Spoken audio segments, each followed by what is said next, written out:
आजकालच्या या कलियुगातील मुलं किती स्वार्थी आणि मतलबी झाली आहेत बघा. जोपर्यंत आईवडील पैसे कमवत असतात तोपर्यंत ते त्यांच्या पाठीशी अगदी भक्कम उभे राहतात, अगदी आनंदात आणि सुखात. पण जसे आईवडील निवृत्त होतात तसं ते त्यांना ओझं वाटू लागतात. असहाय्य आईवडिलांची ज्यांना निवृत्तीनंतर मुलांनी घराबाहेर काढलं होतं, नंतर त्या मुलांचे काय हालहाल झाले, सत्य घटना पाहूया. म्हातारे, घराच्या प्रत्येक कोपऱ्यात दुर्गंधी पसरली आहे. हे माझं घर आहे की कचरा कुंडी? तू सगळीकडे थुंकत आहेस. तू या घरात राहण्याच्या लायकीची नाहीस. तू इथून निघून जा. सुनबाई, देवाला तरी घाबर. ज्या घरात उशीर आहे पण अंधार नाही, तू हे चांगलं करत नाहीस. मी तुझ्या पाया पडते. मी कुठे जाऊ? देवकीताई आपल्या सुनेला विनंती करत होत्या. आता रात्रीचे 12 वाजले होते. बाहेर रस्त्यावर गडद अंधार पसरला होता. देवकीताईंची अवस्था इतकी चांगली नव्हती की ते कुठल्याही मदतीशिवाय चालू शकत असतील. जेव्हापासून त्यांच्या पायातील हाडं तुटली होती तेव्हापासून त्या सगळं काम पलंगावर करायच्या. काही दिवसांपूर्वी देवकीताईंनी आपलं अंथरूण खराब केलं होतं, त्यामुळे आज त्यांची सून रागावून त्यांना घरातून बाहेर काढत होती. देवकीताई मात्र सतत सुनेसमोर हात जोडून माफी मागत होत्या, पण सून काही ऐकायला तयार नव्हती. मग देवकीताईंनी घरात टीव्ही पाहत असलेल्या आपल्या मुलाला आवाज दिला. अरे बाळा, थांब रे बाळा, सुनबाई आपल्याला दया दाखव. पण देवकीताईंच्या मुलाला आपल्या आईचा आवाज ऐकूच येत नव्हता, कारण आपल्या बायकोचा आवाज जोरात होता. काही वेळात देवकीताईचा मुलगा चादर ओढत झोपला. तसतसे आरती एक काठी घेऊन आली आणि ती काठी देवकीताईंच्या हातात देत म्हणाली, म्हातारे, म्हातारपणात तुमच्यासारख्या लोकांसाठी अशी काठी आधार असते. ही काठी घे आणि इथून निघून जा. प्रत्येक ठिकाणातून दुर्गंध येत आहे, त्यामुळे मला बाहेरून माणूस बोलवून घरात सर्वत्र फिनाईल टाकावी लागेल. एवढे बोलून तिने देवकीताईंना दरवाजातून धक्का देऊन बाहेर काढले आणि आतून दरवाजा बंद केला. बंद केल्यानंतर देवकीताईंनी दरवाजा वाजवून पुन्हा विनंती करायला सुरुवात केली. पण पहिली सून दरवाजा उघडत नाही हे लक्षात येताच देवकीताई बिचारी दुसऱ्या सुनेच्या घराचा दरवाजा वाजवू लागली. देवकीताईंची दुसरी सून पायलने दरवाजा उघडला तेव्हा देवकीताई हात जोडून विनंती केली, फक्त आजची रात्र मला तुझ्या घरात कुठल्या तरी कोपऱ्यात राहायची जागा दे. पण पायलने देवकीताईंचं काहीही ऐकलं नाही आणि त्यांच्या समोर दरवाजा बंद केला. तिला आपल्या सासूबाईंना काय अडचण आहे, त्यांचं दुःख काय आहे याची थोडी काळजी नव्हती, जाणीवही झाली नाही. मग देवकीताई बिचाऱ्या रडत पुन्हा पहिल्या सुनेच्या दाराजवळ बाहेर पायऱ्यांवर बसून राहिल्या. थंडी खूप असल्यामुळे त्यांचा सगळा धीर शरीर थंडीने थरथरत होतं. रात्र कशी तरी थंडीमध्ये घालवल्यानंतर सकाळी 9 वाजता त्यांचा मुलगा आणि सून दरवाजा उघडले तेव्हा देवकीताई म्हणाल्या, मला ठाऊक होतं तू स्वतःच्या आईला अशा अवस्थेत पाहू शकत नाहीस. त्यावर देवकीताईंचा मुलगा म्हणाला, आई तू खूप हट्टी आहेस, अजून इथेच पडून आहेस. अगं तू मरून का जात नाहीस? तुझ्या या कटकटीतून आमचंही सुटका होईल. चला चला, आरती उशीर होत नाही, नाहीतर आपली फ्लाईट निघून जाईल, असं मुलाने म्हणताच देवकीताईंच्या डोळ्यात लगेच पाणी आलं. पहिला मुलगा देवकीताईंवर रागवून निघून गेला होता, त्यामुळे त्या बिचाऱ्या हातात काठी घेऊन त्या काठीच्या आधारावर हळूहळू रेल्वे स्टेशनकडे निघाल्या. तिथे बसून भीक मागायला लागल्या. येणारे जाणारे लोक त्यांना काहीतरी खायला देत होते, पण दिवसेंदिवस देवकीताईचं दुःख वाढत चाललं होतं. एवढ्या वेदना झाल्या की झोपही येत नव्हती. मग त्यांनी आपल्या नवऱ्याची आठवण करून फक्त रडू लागल्या. आपल्या नवऱ्यासोबत जे चांगले क्षण होते ते क्षण आठवत होत्या, जे ते गमावले होते. शेवटी त्या आपल्या भूतकाळातल्या आठवणींमध्ये हरवून गेल्या. नारायणराव देवकीताईंसाठी म्हणजे श्रीदेवीसाठी 2 चित्रपटाची तिकीटं घेऊन आले आणि म्हणाले, तयार हो, आज संध्याकाळी आपल्याला चित्रपटाला जायचे. तेव्हा देवकीताईंचा नवरा नारायणरावांचं वय 70 वर्षांचं होतं. तो काठी घेत थाप मारत आला होता. तेव्हा देवकीताई म्हणाली, या म्हातारपणी तुम्हाला काय सुचते? आपल्याला नीट दिसत नाही, तेव्हा तरी विनाकारण पैसे का व्हायला घालवत आहोत? आणि हे काय श्रीदेवी श्रीदेवी लावून ठेवलं आहे? माझं नाव देवकी आहे. देवकी अंगणात रस्सीवर कपडे सुकवत असताना म्हणाली, तुम्हाला दिसत नाही का माझे हात कसे थरथर कापत आहे? त्यामुळे एवढ्या दूर चित्रपट बघायला तर आता पुढच्या जन्मीत जावं लागेल. अगं देवकी, माझं तर ऐक, मी सगळं व्यवस्थापन केलंय, रिक्षावाल्याशी बोलून ठेवलंय. तो संध्याकाळी 4 वाजता आपल्याला घरी येईल तुला घ्यायला आणि चित्रपट संपल्यावर परत घरी सोडेल. तुझी किती इच्छा होती ना चित्रपट पाहायची. आता अशोक सराफांचा कोणता तरी चित्रपट लागला आहे, त्यावेळी आईची भीतीपोटी की घरातील सून कुठेही चित्रपट पाहायला जायची नाही. पण तू शहरात शिकून मोठी झालेली मुलगी माझ्याबरोबर लग्न करून अगदी गावातली साधी भोळी झालीस. तुझ्या भावंडांमध्ये राहताना तू कधी पाण्याचा एक ग्लासही उचलला नाहीस किंवा घरात काही कामही केलं नाहीस. पण तरी इथे येऊन तू चूल आणि मूल ह्या दोन्ही जबाबदाऱ्या सांभाळून अगदी आनंदात आहेस. हे सगळं करत असताना देवकीला कळलंच नाही की म्हातारपण कसं आलं. केस काळे नसून पांढरे झालेत, हातात काठी आलीये, डोळ्यांवर चष्मा आला आणि आपलीच मुलं आपल्या कुटुंबाबरोबर त्यांचा संसार संसार करण्यात व्यस्त आहेत.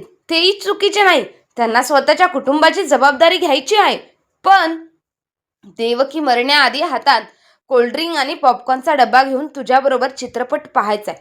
जसं आपल्या मुलाने आपल्याला त्याचा आणि सुनबाईचा फोटो दाखवला होता. अरे, मरण्याच्या गोष्टी काय करताय तुम्ही? नेहमी शुभ बोला, नेहमी असं म्हणत असता. ठीक आहे, मी तुमच्याबरोबर चित्रपट पाहायला येईन. तेव्हा लगेच नारायणराव खुश होऊन म्हणाले, देवकी तू आज लाल रंगाची आमच्या लग्नातील साडी नेस आणि मी सफारी घालेन. त्यावर ती म्हणाली, अरे काय काय, वस्तीत लोक आपल्याला हसतील, टॉकीजमध्ये लोक म्हणतील म्हातारपणात हा म्हातारीला काही जवानी आली आहे. म्हणजे तू माझ्यासोबत चित्रपट पाहायला येणार नाहीस का? अरे तू अजूनही माझी तीच श्रीदेवी आहे जिला पाहून मी बावरा व्हायचं. अहो, लाज वाटेल असं काही बोलू नको. संध्याकाळी नारायणरावांनी चॉकलेटी रंगाची सफारी घातली आणि देवकीताईंनी लाल रंगाची साडी नेसली. मग दोघेही रिक्षामध्ये बसून एकमेकांचा हात हातात घेऊन निघाले. त्यांना पाहून वस्तीतील सगळ्यांच्या चेहऱ्यावर हास्य फुटलं होतं. किती आनंदी होते ते दोघे. या वयात सुद्धा काही वेळानंतर, अहो आई, या वयात 2-2 सुना घरात असताना तुम्ही काम करणं शोभा देतं का? तुम्ही तर फक्त बसून आराम करा. खूप वर्ष तुम्ही मुलांसाठी कष्ट उचलले आहेत. आता तरी शांत बसा. फक्त आम्हाला ऑर्डर करा. काही दिवसांनी बाबा त्यांच्या सेवेतून निवृत्त होतील. मग आराम असेल. देवकीताईंची छोटी सून आरती हे म्हणत होती. तेवढ्यात त्यांची मोठी सून पायल म्हणाली, आई, आरती अगदी बरोबर बोलते. आई, आता ह्या वयात तुम्हाला आराम मिळायला हवा. तसेही बाबा आता निवृत्त होऊन येतील तेव्हा एवढे पैसे घेऊन येतील की आईंना आपली गरजही भासणार नाही. बघा, ह्या तुमच्या सुनांना विसरून जाऊ नका. देवकी म्हणाली, अगं नाही सुनबाई, तू काय बोलतेस? आमचं जे काही आहे ते तुमचंच आहे ना. आणि एवढ्या संस्कारी सुना असल्यावर सासूला कुठलं मोठं काम करावं लागणार? तुम्ही लोक गावी येऊन 2-4 दिवस राहता तेव्हा घराची शोभा वाढते. तुम्ही असं अधूनमधून राहायला येत राहा. देवकीताई आणि नारायणरावांचे 2 मुलं, सुना आणि नातवंड असं मोठं कुटुंब आपल्या जगात व्यस्त राहत होतं. पण कोणालाच आपल्या आईवडिलांची कोणतीही काळजी नव्हती. पण काय झालं माहीत नाही, मागच्या 6 महिन्यांपासून त्यांना त्यांच्या आईबाबांची जास्तच काळजी वाटू लागली. खरं लोक म्हणतात पैसा चांगल्या माणसांना बदलतो, पण आई म्हणजे आई असते. ती आपल्या ममतेत हरवून सगळं विसरून जाते. नारायणराव आपल्या बायकोला देवकीताईंना नेहमी सावरायचे, देवकी, जर कोणी गरजेपेक्षा जास्त गोड बोलू लागली तर समजून घ्या, काहीतरी गडबड आहे. पण देवकीताई यांचे बोलणे मनावर न घेता हसून एका कानाने ऐकून दुसऱ्या कानाने सोडून द्यायची. अशातच एक दिवस आरती नारायणरावांना म्हणाली, बाबा, आईंना आम्ही आमच्या घरी घेऊन गेलो तर तुम्हाला काही अडचण नसेल ना? नारायणराव म्हणाले, काय सुनबाईला म्हातारपणात भाकऱ्या भाजायला लावणार आहे काय? देवकी, तुझ्याशिवाय माझं काही काम होणार नाही. माझी सेवा निवृत्त झाली की मग आपण दोघे नवरा बायको तुमच्याकडे येऊन तुमच्या सोबत राहू. मग करा तुम्हाला हवी तितकी आमची सेवा. तेव्हा देवकीताई म्हणाली, पाहिलत का, आपल्या दोन्ही सुनांच्या स्वभावात किती बदल झाला आहे. मला एकही कामाला हात लावून देत नाहीत. मला खूप सन्मान देत आहे. अजून आपल्याला काय हवंय? त्यावर नारायणराव म्हणाले, अगं देवकी, माझ्या सेवानिवृत्तीनंतरही तुझ्या सुनांनी तुला एवढाच मान सन्मान दिला, इज्जत दिली, तर तू स्वतःला नशीबवान समज. फक्त काही महिने थांब, मग पाण्याचं पाणी आणि दुधाचं दूध होऊन जाईल. वेळ अशीच जात राहिली. नारायणराव आपल्या नोकरीतून निवृत्त झाले होते. तेव्हा विवेक आणि मनोजनी प्रेमाने सांगितलं, बाबा, इथे गावात काहीच राहिलं नाही. लाईट वेळेवर येत नाही, पाणी वेळेवर येत नाही. त्याऐवजी आपण शहरात मोठं घर घेऊ आणि तिथेच सगळे मिळून राहू. नारायणरावांना मुलाचे विचार छान वाटले आणि नातेवाईक म्हणू लागले, आजकालचे मुलं कुठे मिळतात जी आपल्या आईबाबांना मदत करतात, जवळ ठेवतात. आणि मग काय, नारायणरावांनी मुलांच्या सांगण्यावरून सगळे पैसे खर्च करून शहरात एक मोठं घर घेतलं आणि सगळे तिथेच राहत होते. आणि काही दिवस झाले. मग एक दिवस पायल म्हणाली, आई, माझ्या भावाचं लग्न आहे. आता तुला काय सांगू, माझ्याकडे भावाच्या लग्नात घालायला दागिने नाही. जेव्हा हे घर घेतलं तेव्हा थोडेफार पैसे कमी पडले होते, म्हणून मी माझे दागिने विकून ती 5 पैसे घरासाठी दिली होती. आता असं रिकाम्या गळ्याने भावाच्या लग्नाला गेलं तर आलेल्या पाहुण्यांमध्ये बाबांची खूप बदनामी होईल. कारण बाबांना सगळे लोक ओळखतात आणि जर बाबांची सून अशी गेली तर लोक बाबांना नावं ठेवतील ना. पण मी तर असा विचार करत आहे की लग्नालाच जाऊ नये. आरतीने आपली अडचण सासूबाईंना सांगितली. शेवटी देवकीताईंनी जे दागिने होते त्यांचे 2 भाग केले आणि दोन्ही सुनांना दिले. सासूबाईचे दागिने त्यांच्या ताब्यात येताच त्यांच्या सुनांनी त्यांना रंग दाखवायला सुरुवात केली. एकदा देवकीताई किचनमध्ये चपाती करत होत्या तेव्हा आरती किचनमध्ये येऊन त्यांना बनवत असलेल्या चपात्या तपासू लागली आणि म्हणाली, अहो आई, मी तुम्हाला किती वेळा सांगितलंय चपात्यांना जास्त तूप लावू नका. एकदा नीट सांगितले पण लक्षात येत नाही का? आणि आता ह्या वयात एवढं दूध आणि तूप खाऊन काय करणार आहेस? जास्त दूध आणि तूप खाल्लंस तर पोटात गॅस होईल. मग आम्हालाच तुला डॉक्टरकडे घ्यायला जावे लागेल. एकतर दूध आणि तूप किती महाग झाले, त्यात अजून डॉक्टरांच्या बिलांची भर पडेल. डॉक्टर म्हणाला की औषध आलीच पाहिजे. ती किती महागडी असतात. देवकीताई म्हणाल्या, सुना, काही हरकत नाही. मी यांना सांगेन की पुढच्या महिन्याचं सामान आणताना 2 किलो तूप जास्त घेऊन या. सुनबाई, तुझ्या सासऱ्यांना थोडी कमजोरी आली आहे. त्यांनी थोडं तूप खाल्लं तर बरं आहे.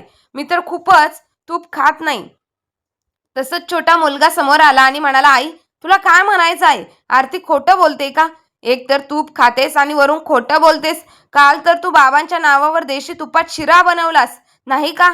अरे बाळा, तुझ्या मुलीने हट्ट केला होता गुड्डीने, म्हणून तिला बनवून दिला होता तो तुपातला शिरा.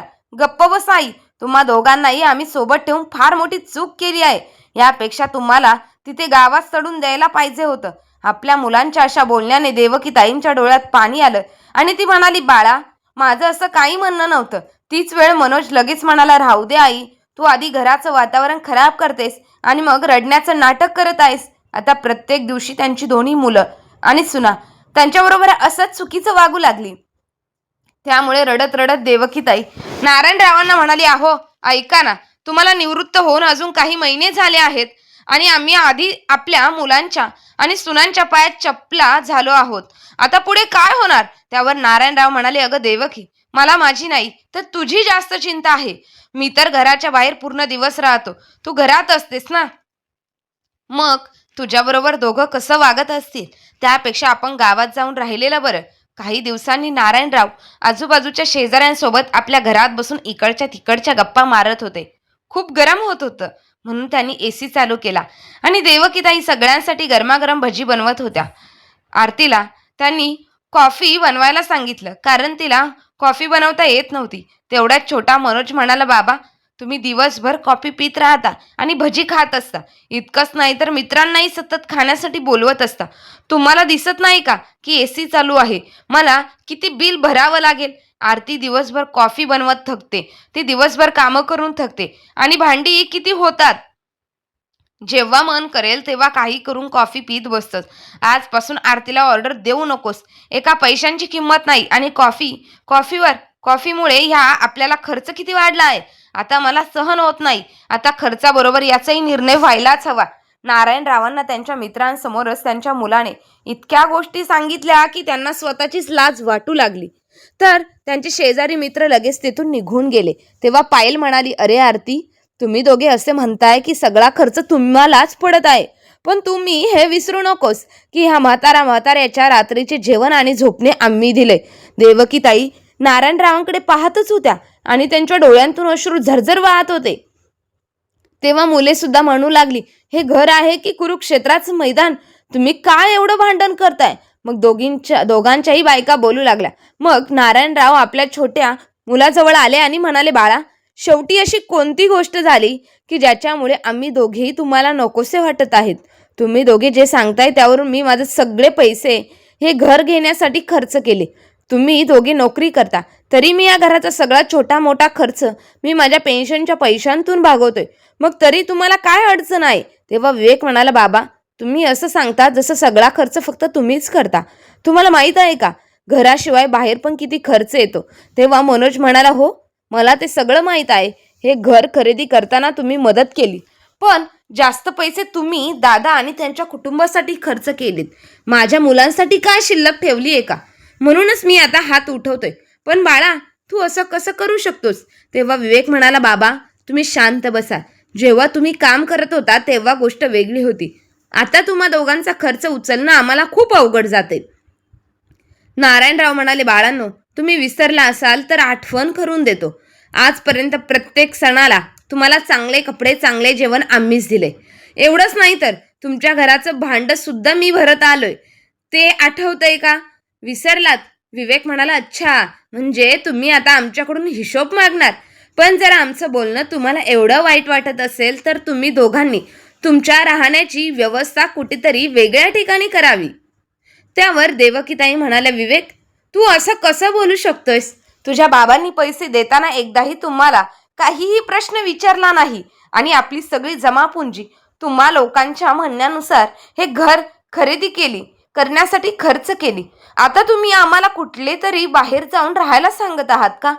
ह्या घरावर आमचा काहीच हक्क नाही का? आरती म्हणाली, बघा ना वहिनी, ह्या वयातही त्यांना त्यांचा वाटा हवा आहे. सासूबाई, थोडंसं लाज वाटली आहे का? उरली आहे का? अरे, या वयात तुमचा मुलगा आणि सून दोघांनी 2 वेळचं जेवण दिलं, तेच पुरेसं आहे. आणि एक गोष्ट लक्षात ठेवा, हे घर आमच्या नावावर आहे, म्हणजे आम्ही दोघी जाऊबाईच्या हिस्स्याबद्दल विसरून जा, असं मनोज म्हणाला. आता हे नाटक बंद करा आणि सांगा काय करायचे? आरती म्हणाली, काय करायचे म्हणजे? आपण घराच्या मधोमध एक भिंत बांधू आणि एक भाग मोठीचा असेल, एक भाग माझा. हो, आणि ही सासू सासऱ्यांची वाटणी तर दोन्ही सासूबाईंनी सासऱ्यांनी दोन्ही सुनांची सासूचीही सोयीप्रमाणे विभागणी केली पाहिजे. 2 महिने मी मदत करेल आणि नंतर 2 महिने छोटी मदत करेल, असं नारायणरावांना वाटत होतं. त्यांना असं जाणवत होतं की ह्या घरात त्यांचं आणि त्यांच्या पत्नीचं काहीच अस्तित्व नाही. फक्त दोन्ही मुलं आणि सुनांनी त्यांना आपला निर्णय सांगून टाकला होता. मनोज म्हणाला, ठरलं तर आई, तू 2 महिन्यांसाठी आमच्या घरी राहशील. बाबांना सतत तिकडे इकडे फिरवणं कठीण होईल, म्हणून तू असं करूया की बाहेर एक छोटासा रूम आहे, तो बाबांना देऊया. तुम्ही दोघी तुमचं सामान तिथेच ठेवा. तेव्हा छोटी सून पटकन म्हणाली, सासूबाईंना पहिल्या 2 महिन्यांसाठी मी माझ्या घरी घेऊन जात आहे. ते काय आहे ना, माझे आई बाबा येणार आहे, म्हणून मला सासूबाईंची गरज भासेल, असं म्हणत तिने देवकीताईंचा हात धरून खेचत आपल्या जवळ आणलं. पायल नारायणरावांना म्हणाली, सासरे बुवा, चांगलं होईल तर तुम्ही काहीतरी काम करत जा, नाहीतर बसून बसून हातपाय गंजून जातील. बाहेर अंगणात झाडू मारणं, मुलांना शाळेतून आणणं, सुकलेले कपडे टेरेसवरून आणणं, बाजारात जाऊन भाजी आणणं, हा सगळा तुमचं काम आहे. एवढं बोलून ती आपल्या खोलीत निघून गेली. दुसऱ्या दिवशी आरतीने देवकीताईंना म्हटलं, माझे आई बाबा येण्यापूर्वी शिरा छोलेपुरी तयार करून ठेव. सगळं तयार करायला हवं आणि कपडेही धुवून ठेवा. देवकीताई आत्ता आपल्या घरात मोलकरीण झाल्या होत्या. सुनबाईची कमी नव्हती, पण आता तिच्या आईवडीलही त्यांना मोलकरीण समजू लागले होते. नारायणराव घरात आणि बाहेर झाडू मारत बसायचे. वरंड्यात देवकीताई त्यांना बघू शकली तेव्हा त्यांना दिसलं की सुनबाईची आई खरकटी भांडी देवकीताईच्या समोर फेकत होती. अरे म्हातारे, भांडी स्वच्छ धुवू नकोस तर तुझ्या नवऱ्याचं औषधही माझी मुलगी बंद करेल. हे ऐकून नारायणरावांना खूप दुःख होत होतं. ते रोज आपल्या बायकोचा अपमान बघत होते आणि आता त्यांना ते सहन होत नव्हतं. सहनशक्तीची हद्द तेव्हा पार झाली तेव्हा देवकीबाई आपल्या सुनबाईला म्हणाल्या, सुनबाई, मला जेवायला दे. तेव्हा आरतीने बाजूला असलेल्या उष्ट्या प्लेटमध्ये 2 चपाती ठेवून देवकीताईच्या समोर तीच उष्टी प्लेट दिली आणि म्हणाली, घराच्या बाहेर जाऊन वरंड्यात बसून खा. देवकीताई म्हणाल्या, सुनबाई, ही प्लेट तर उष्टी आहे. आरती म्हणाली, मग काय झालं? माझ्या आईला ही भाजी आवडली नाही म्हणून तिने ती खाल्ली नाही. माहीत नाही कशी बनवली होतीस तू, म्हणून आता तूच ती खा, नाहीतर तेल आणि मसाला किती व्हायला जाईल. आरती देवकीताईंना एवढ्या जोरात बोलत होती की नारायणरावांना सगळं ऐकायला जायचं होतं. देवकीताई रडत रडत ती प्लेट घेऊन वरांड्यात येऊन बसली आणि जेव्हा त्यांची नजर नारायणरावांवर पडली तेव्हा ती जोरात रडू लागली आणि म्हणाली, आता हे सगळं सहन होत नाही. नारायणरावांनाही हे सहन होत नव्हतं, म्हणून ते उठले आणि देवकीताईच्या हातातील प्लेट बाजूला फेकली. त्यातील काही भाजीचे शिंतोडे आरतीच्या आईच्या तोंडावर पडले. तेव्हा ती रागाने लाल झाली आणि नारायणराव म्हणाले, देवकी तू हे उष्ट अन्न खायचं नाहीस. त्यावेळी आरती किचनमधून आली आणि म्हणाली, तुमची हिंमत कशी झाली माझी भांडी फेकायची. तिने आपल्या नवऱ्याला मनोजला म्हणाली, अहो ऐका जरा बाहेर या. मनोज बाहेर येऊन म्हणाला, बाबा तुम्ही काय तमाशा सुरू केला आहे. हे विसरू नका की आईचं पालन पोषण आम्हीच करत आहोत. काय झालं जर आईने माझ्या सासूबाईंचं उष्ट खाल्लं तर. बाबा म्हणाले, अहो प्लेट उष्टी आहे भाजी नाही. तेव्हा नारायणरावांनी जोरात कानशिलात मनोजच्या गालावर मारली आणि म्हणाले, अरे तू तुझ्या आईचं पालन पोषण करणार का. ज्या बाईने तुझं पालन पोषण केलं तेव्हा तिला माहित नव्हतं तू कसा दिसतोस आणि आज तूच तिचं पालन पोषण करतोयस असं सांगतोयस. करणार जोरात बोलतोयस. ते ऐकून विवेक सुद्धा आला आणि म्हणाला, बाबा तुम्हाला काही गरज आहे का ह्या लोकांच्या गोष्टींमध्ये पडायची. नारायणरावांनी दुसऱ्या कानशिलात विवेकच्या गालावर एक थप्पड मारून म्हणाली, तुम्ही लोक कोण आहात आम्हाला 2 हिस्स्यांमध्ये वाटणारे. मी कधीच मानत नाही तुमच्यासारख्या मतलबी मुलांनी जे आमच्या वडिलांकडे आमच्या आईबाबांकडे पैशासाठी पाहिले ते आधी चांगले संबंध बनवतात आणि मग सगळे पैसे घेऊन त्यांना त्यांच्या आयुष्यातून काढून टाकतात जसं काही किडलेला दात आहे. देवकीताई रडत रडत एवढ्या अस्वस्थ झाल्या की त्यांना श्वास घ्यायलाही त्रास होऊ लागला आणि नंतर तेव्हा नारायणरावांनी त्यांना पाणी पाजलं आणि म्हणाले, देवकी ही आपली दुनिया नाही आणि नाही आपली मुलं. हे तर मतलबी लोक आहेत जे इतके दिवस आपलं फक्त रक्त पित होते. पण या लोकांनी तुझ्यासमोर जे काही केलं आहे त्याचा न्याय फक्त देवच करेल आणि यांना त्यांच्याच आयुष्यात त्याची शिक्षा देखील मिळेल. तू काळजी करू नकोस देवकी. फक्त 15 दिवसात मी काही ना काही जुगाड करील. फक्त काही दिवस, मग अजून आपल्याला या लोकांचा चेहरा सुद्धा बघावा लागणार नाही. एवढे बोलून नारायणराव तेथून निघून गेले आणि इकडे मात्र देवकीताईंना सुनांनी पकडले आणि जेव्हा त्यांना फार वाईट साईट म्हणू लागले तेव्हा धक्काबुक्कीमध्ये देवकीताईंच्या शिडीवरून पाय सरकला आणि त्यांना पायाला जखम झाली. त्यामुळे ना त्या चालू शकत होत्या ना फेरफटका मारू शकत होत्या आणि सगळं काम त्या फक्त बेडवरच करत होत्या. यामुळे त्यांच्या मुलांनी 15 दिवसही वाट पाहिली नाही आणि त्यांना घरातून बाहेर काढलं. दुसरीकडे आपली आणि देवकीताईंची राहण्याची सोय करून नारायणराव ट्रेनमध्ये बसून परत येत होते. स्टेशनवर उतरल्यावर तसाच मोठा गर्दीचा फटका बसला. कुठल्या वयोवृद्ध स्त्रीचा ट्रेनमधून उतरताना येऊन त्या वयस्कर महिलेचे निधन झालं होतं. तिचा चेहरा जोरात जखमी झाला होता. चौकशी केल्यानंतर समजलं की तिच्या सुनांनी आणि मुलांनी तिला घराबाहेर काढलं होतं. म्हणूनच ती बिचारी आत्महत्या केली. हे सगळं ऐकून नारायणराव खूप घाबरले. घरी परतले तर दरवाजावर कुलूप लावलं होतं. मग तो शेजाऱ्यांकडे गेला आणि विचारलं. शेजाऱ्यांनी सांगितलं की तुमची दोन्ही मुलं सुना त्यांच्या मुलांसोबत काल रात्री परदेशी फिरायला गेली आहेत. पण त्यांनी आईला रस्त्यावर बेवारस सोडलं होतं. बिचारी खूप रडत होती आणि खूप विनंती करत होती. परंतु दोन्ही मुलांपैकी कोणीही तिचं ऐकलं नाही. हे सर्व ऐकून नारायणरावांच्या डोळ्यांतून अश्रू वाहू लागले. आता मी कुठे शोधू देवकीला. काय दिवस सुद्धा आले आहेत. हे लोक आपल्याच आईला घरात ठेवू शकत नव्हते का. हाच विचार करून नारायणराव खूप परेशान झाले. खूप चौकशी केल्यानंतर सुद्धा ते देवकीताईंपर्यंत पोहोचू शकले नाही.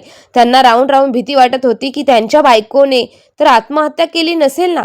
स्टेशनवर जी महिला होती ती माझी बायको तर नसेल ना.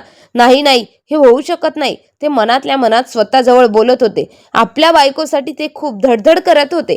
साधारण 1 महिन्यानंतर ते आपल्या खास मित्राच्या पार्थिवाला खांद्या देण्यासाठी वृद्धाश्रमात गेले होते. कारण त्यांचा एकदम जवळचा मित्र वृद्धाश्रमात होता. अंतिम संस्कार झाल्यानंतर नारायणरावांनी बघितलं एक महिला एका कोपऱ्यात बसून हातात फोटो घेऊन रडत होती. तेथील लोकांना विचारल्यानंतर त्या लोकांनी सांगितलं की 1 महिन्यापूर्वी ही महिला रेल्वे स्टेशनवर भीक मागत होती. खूप वेदना सहन करत होती. तेव्हा कोणीतरी भला माणूस तिला वृद्धाश्रमात सोडून गेला. बिचारी पायाला लागल्यामुळे खूप वेदनेत होती. पूर्ण दिवस रडत असायची. ना ती जेवत होती ना काही पीत होती. हे सर्व ऐकून नारायणरावांच्या पायाखालची जमीन सरकली. त्यांनी जसं त्या महिलेच्या जवळ जाऊन तिला आवाज दिला तेव्हा आपलं नाव ऐकताच अचानक देवकीताईंच्या अंगात एक वेगळी शक्ती आली होती. नवऱ्याला समोर पाहत देवकीताई जोरात जोरात रडू लागल्या. तेव्हा नारायणराव सुद्धा आपले अश्रू थांबवू शकले नाही आणि त्यांनी देवकीताईंना मिठी मारली. तेव्हा तेथील माणूस म्हणाला, ही तुमची बायको आहे का. पण मग ही वृद्धाश्रमात कशी आली. तेव्हा नारायणराव म्हणाले, आमचे नशीब खराब म्हणून आम्ही तिथे आलो, पण बस झालं. यापुढे काही नारायणराव तेथून देवकीताईंना घेऊन आले आणि रडत म्हणाले, देवकी, तुझ्या या एका अश्रूची मी त्यांच्याकडून किंमत मोजेलच. आपल्या मुलांनी आणि आपल्याच प्रामाणिकपणाचा खूप मोठा फायदा उचलला आहे ना. आता बघ मी काय करतो. आतापर्यंत अपमानाचा एक दिवस जगत आयुष्य घालवलं आहे, पण आता अजून अपमान सहन करणार नाही. नारायणराव लगेचच पोलीस स्टेशनमध्ये गेले आणि आपल्या मुलांच्या विरोधात तक्रार केली. पोलीस स्टेशनमध्ये दाखल केली. पोलिसांनी सुद्धा सगळं समजून मुलांच्या आणि सुनाच्या घराला कुलूप लावलं. जेव्हा मुलं आपल्या बायकोला आणि मुलांसोबत परदेशातून फिरून परत आले आणि घराला एक मोठा असा कुलूप पाहिला, तेव्हा चौघांच्याही पायाखालची जमीन सरकली. सर्व सत्य समजल्यानंतर लगेचच मुलं एका भुकेलेल्या कोल्ह्यासारखी त्याच्या आईवडिलांजवळ पोहोचली. नारायणराव देवकीताईंना पोलिसांसोबत बघून चौघांच्याही पायाखालची जमीन सरकली. तेव्हा मोठा मुलगा नरम आवाजात म्हणाला, बाबा, हे सगळं काय आहे? आमच्या घरातल्या तुम्ही कुलूप का लावले? तेवढ्यात एक पोलीस ऑफिसरने त्यांच्या गालावर एक जोरदार कानशिलात मारली आणि म्हणाले, लाज नाही वाटत तुम्हाला? तुमच्या आईवडिलांना लाचार असहाय्य रस्त्यावर सोडून जाताना आजपर्यंत त्यांच्या पेन्शनचे सगळे पैसे तुम्ही लोक खात आला आहात आणि त्यांना मात्र 2 वेळच्या जेवणासाठी सुद्धा तुम्ही तरसवत आहात.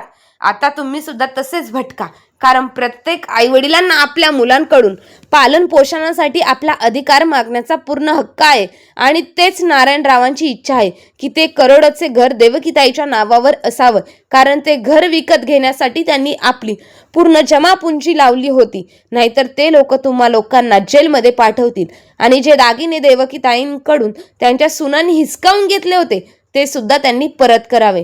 हे ऐकून तर दोन्ही सुनांच्या आणि मुलांच्या पायाखालची जमीन सरकली आणि ते रडत आपल्या वडिलांच्या पायात पडले.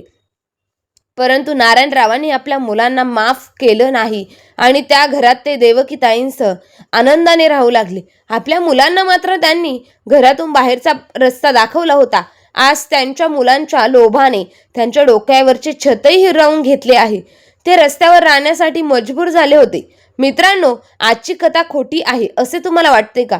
जर हे लोक आईवडिलांना घराबाहेर काढत नाही तर ठिकठिकाणी वृद्धाश्रम का बांधले जात आहेत? जेव्हा वृद्ध आई वडील आश्रमात पोहोचतात तेव्हा ते स्वतः आपले दुःख रडून रडून सांगतात की कसं त्यांची मुलं आणि सुनबाई त्यांच्यावर अत्याचार करतात. मी इथे माफी मागते की सगळ्या सुना आणि मुलं अशी करत नाही, परंतु काही सुना आणि मुलं आपल्या आईवडिलांना खूप त्रास देतात. म्हणूनच आपल्या आई वडिलांना आनंदाने त्यांच्याच घरात अंगणामध्ये जगू द्या. जे आई वडील आपल्याला घर देतात आणि आपणच त्यांना घराबाहेर काढतो आणि मग विचार करतो की आपण आरामात जगू, परंतु हे सर्व चुकीचं आहे. कारण कुठे ना कुठे आपण हे विसरतो की आपली सुद्धा मुलं आहेत आणि ती सुद्धा उद्या जाऊन आपल्यासोबत तसेच वागतील. म्हणूनच आपल्या मुलांसमोर चांगलं वागा आणि त्यांचं उदाहरण प्रस्तुत करा, कारण आई वडिलांपेक्षा अनमोल काहीच नसतं. तर मित्र आणि मैत्रिणींनो, तुम्हाला ही आजची कथा कशी वाटली हे कमेंट करून नक्की कळवा आणि आपल्या चॅनलला कथा आवडली असेल तर लाईक, शेअर, सबस्क्राईब नक्की करा. धन्यवाद.